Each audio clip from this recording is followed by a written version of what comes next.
माझ्या भावांनो आणि बहिणींनो, हा संविधान दिन माननीय नरेंद्र मोदीजींनी चालू केला 2016 पासून।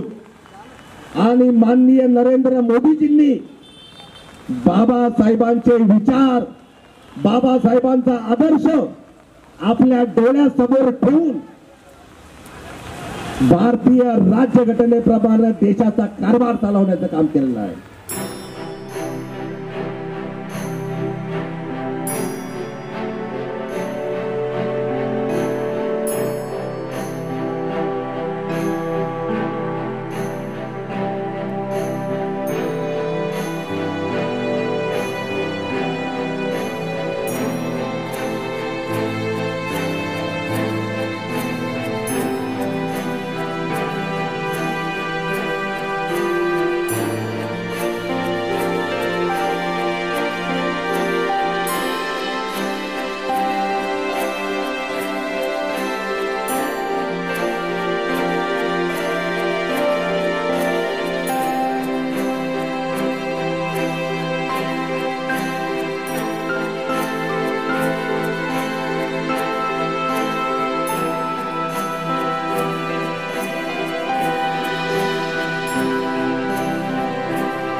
सर्वप्रथम मैं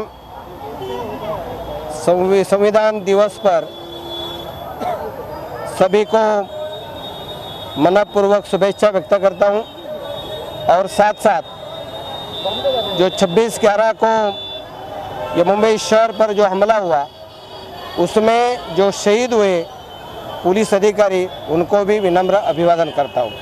जो बाबा साहब का संविधान है उसे किस तरह से याद करते हैं जो कही हुई बातें वो? बाबा साहब अम्बेडकर ने जो संविधान लिखा वो संविधान के माध्यम से सभी सामान्य नागरिकों को या अमीर हो या गरीब हो उनके माध्यम से उन्होंने जो अधिकार दिया और उसके कारण ये देश में अपने को सामाजिक न्याय और बंधुता इसके बारे में हक मिला। 26/11 जो है इस मौके पे क्या कहना चाहेंगे? आज इसी के दिन मतलब आज के ही दिन जो है कई सैनिक जो है वो हुए थे हमले में।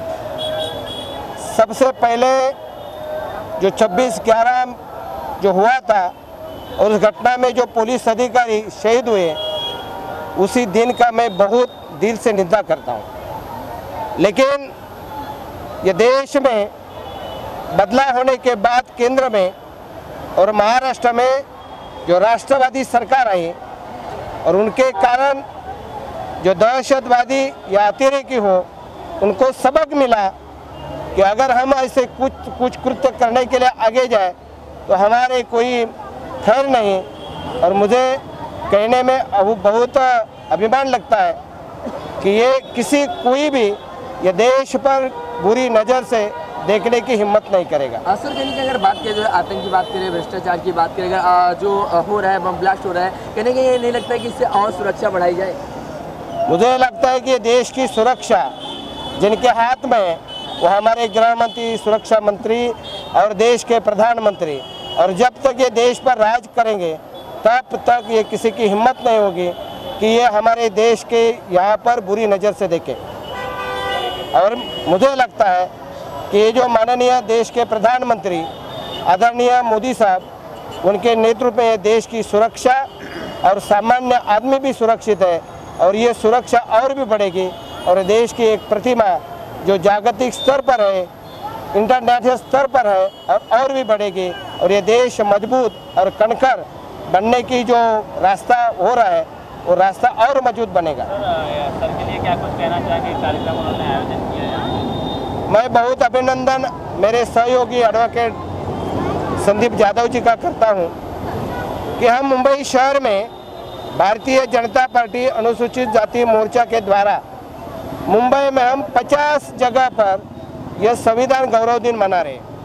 आज हमारे मुंबई के अध्यक्ष एडवोकेट आमदार आशीष शेलार जी उन्होंने हमें अनुमति दी और स्वयं ये कार्यक्रम में सहभागी होकर लोगों को शुभेच्छा दी और लोगों को मार्गदर्शन किया और सभी को आह्वान किया कि ये देश में जो संविधान विरोध जो कोई बातें कर रही है, ये सरकार में संविधान सुरक्षित है, ना किसी ने कोई चिंता करने की आवश्यकता है।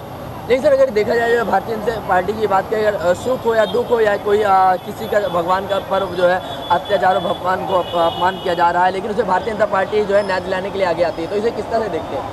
देखो, भारतीय जनता पार्टी, उनकी जो विचारधारा है वो बहुत दूर की विचारधारा है और भारतीय जनता पार्टी ये देश के बारे में भलाई की बात सोचता है और भलाई की जब बात सोचता है तब ये देश में कोई भी घटना हो और वो घटना के बारे में जब भारतीय जनता पार्टी का कार्यकर्ता हो, अन्य परिवार का कार्यकर्ता हो, तो उनको जब मालूम ये बात होती है, तुरंत वो दौड़ के उस घटना के बीच में जाकर सामान्य आदमी को सहारा देने का काम करता है। लेकिन सर, विपक्ष पार्टी के लोग कह रहे हैं राम मंदिर पर जो है चंदा लिया जा रहा है, तो इसे किस तरह से देखते हैं? किस तरह तो ये जो विरोधी पार्टी है उनको कोई काम नहीं है, केवल कुछ बहकाना और सामान्य आदमी को कुछ संभ्रम निर्माण करना, यही उनके हाथ में काम है।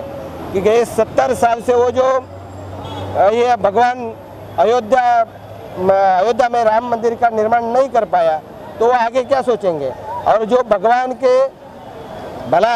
के मंदिर के निर्माण के कारण जो लोग खुद कर आगे आकर जो मदद कर रहे हैं, वो उनकी भावना है, उसमें कोई भारतीय जनता पार्टी का संबंध है नहीं, या भारतीय जनता पार्टी कोई चंदा नहीं निकल रहा है। बहुत बहुत धन्यवाद। कि सर्वप्रथम मैं आज संविधान दिन की समस्त देशवासियों को बहुत बहुत बधाई देता हूँ। आज भारतीय जनता पार्टी अनुसूचित जाति मोर्चा मुंबई की तरफ से यहाँ पर गोरेगांव में ये संविधान दिन आज धूमधाम से मनाया गया और भारतीय जनता पार्टी हमेशा से ही संविधान का गौरव करते आई है। जब आदरणीय प्रधानमंत्री श्री नरेंद्र मोदी जी जब ये प्रधानमंत्री जी बने, तो प्रधानमंत्री बनने के बाद में उन्होंने सर्वप्रथम भारत रत्न डॉक्टर बाबा साहब अम्बेडकर जी का दर्शन किया और उसके बाद में उन्होंने कहा कि आज मैं जो भी प्रधानमंत्री बना हूँ तो मैं सिर्फ बाबा साहब के संविधान की वजह से बना हूँ। तो ये बहुत ही गौरव की बात है। संविधान की बात करें, जो संविधान जो बाबा साहब जो है सभी को किसी ना भेदभाव ना करके सभी के साथ जो है था, तो इसे जो है अगर भारतीय जनता पार्टी की बात करें किस तरह से संविधान रहता है, किस तरह से मानते हो? क्या है, सबसे महत्वपूर्ण बात यह है कि भारतीय जनता पार्टी जो है, भारतीय जनता पार्टी एकमात्र ऐसी पार्टी है कि जिसने हमेशा संविधान का सम्मान किया है, हमेशा से ही संविधान की जड़ों को मजबूत करने का काम किया है। आपको मैं बताना चाहता हूं कि स्वर्गीय इंदिरा गांधी जी, उन्होंने 1971 में 24वीं घटना दुरुस्ती, 25वीं घटना दुरुस्ती और 29th कॉन्स्टिट्यूशनल अमेंडमेंट, ये कॉन्स्टिट्यूशनल अमेंडमेंट किए थे। तो उसमें जो 24वीं घटना दुरुस्ती थी, जो 24 कॉन्स्टिट्यूशनल अमेंडमेंट था, उसने भारत के नागरिकों को जो आर्टिकल कॉन्स्टिट्यूशन में आर्टिकल 368 है, 368 से अमेंडेबिलिटी ऑफ द कॉन्स्टिट्यूशन के किसी भी सेक्शन में बदलाव करने का अधिकार है संसद को। तो ये जो है इंदिरा गांधी जी ने 24 अमेंडमेंट में ऐसा कर दिया था कि मूलभूत अधिकार के सहित, यानी कि मूलभूत अधिकार के साथ में किसी भी कलम में, किसी भी आर्टिकल में संसद को बदलाव करने का अधिकार रहेगा। मतलब नागरिकों के मूलभूत अधिकार ही छीन लिए थे। 25वीं घटना दुरुस्ती हुई, 29वीं घटना दुरुस्ती हुई और 42 अमेंडमेंट हुई, 42वीं घटना दुरुस्ती हुई और उसमें भी स्वर्गीय इंदिरा गांधी जी ने जो सुप्रीम कोर्ट को न्यायालयीन पुनर्विलोकन यानी कि जुडिशियल रिव्यू से अलग रखा था, यानी कि पार्लियामेंट कुछ भी कायदा करे, कुछ भी अमेंडमेंट करे, उसमें जुडिशियरी जो है, उसमें सुप्रीम कोर्ट जो है दखल अंदाजी नहीं कर सकता। इस तरीके के बहुत सारी अनकॉन्स्टिट्यूशनल असंवैधानिक अमेंडमेंट उन्होंने की थी। तो आज जिस तरीके की जो बातें चलती है कि संविधान खतरे में है, मैं बोलता हूँ संविधान जो खतरे में था, सबसे बड़ा संविधान जो खतरे में था तो कांग्रेस के राज्य में था। लेकिन ये संविधान की बात करें तो संविधान जो है जो बाबा साहेब का स्वाभिमान है तो सबके साथ रहता है, लेकिन कांग्रेस पार्टी जो क्यों संविधान दिवस नहीं मनाती? इसमें बात ऐसी है कि जो संविधान को मानते ही नहीं वो क्या संविधान दिवस बनाएंगे? जिन्होंने संविधान को तोड़ा मरोड़ा, जिन्होंने कभी संविधान का सम्मान किया नहीं, जिन्होंने हमेशा से ही दलितों का शोषण किया, जिन्होंने सिर्फ बाबा साहब का फोटो सिर्फ अपने मतलब के लिए यूज किया, जिन्होंने सिर्फ राजनीतिक अपने स्वार्थ के लिए बाबा साहब का नाम का उपयोग किया, उनके फोटो का उपयोग किया, वो संविधान को अगर मानते ही नहीं है तो वो क्या खाक संविधान दिन मनाएंगे? संविधान को मानने वाली, संविधान के विचार आदर्शों पे चलने वाली और संविधान के ऊपर चलने वाली भारतीय जनता पार्टी है। और आज आप यहाँ पे देख रहे हो कि यहाँ पे भरी बारिश में यहाँ पे भारतीय जनता पार्टी अनुसूचित जाति मोर्चा द्वारा ये संविधान दिन मनाया गया और सैकड़ों की तादाद में यहाँ पे लोग मौजूद थे। आज जो है संविधान दिवस के अवसर पर और बाकी जो है आज भी एक जो है 26/11 है जो कि कई शहीद हुए थे, कई सैनिकों जो उसे किस तरह से याद करते हैं? 26/11 का जो आतंकी हमला था वो एक भयानक हादसा था और जिसकी जितनी निंदा, कठोर निंदा की जाए उतनी कम है। उस आतंकी हमले में हमारे बहादुर जवान, वीर जवान शहीद हुए। मैं उनको भावपूर्ण श्रद्धांजलि अर्पित करता हूं और हमारे देश के जवान, हमारा पुलिस प्रशासन बहुत ही मजबूत है, बहुत ही सक्षम है। मैं ऐसे वीर जवानों को जो है मैं नमन करता हूं। Thank you.